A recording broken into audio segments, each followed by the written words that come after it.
善用資產增值，安全套現再投資。大家好，好多投資者都想買多幾個物業，但係而家手上資金唔夠。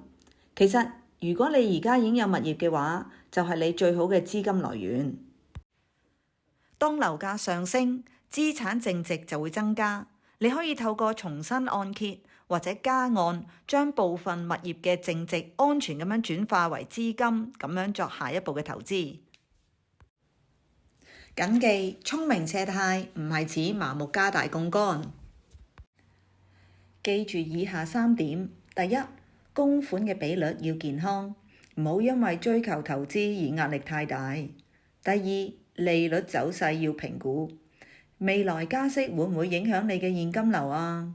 第三，投資回報要穩定，確保新嘅投資回報可以覆蓋貸款嘅成本。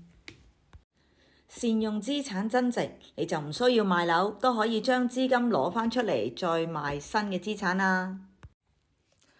記住，借貸只係工具，風險控制先至係實力。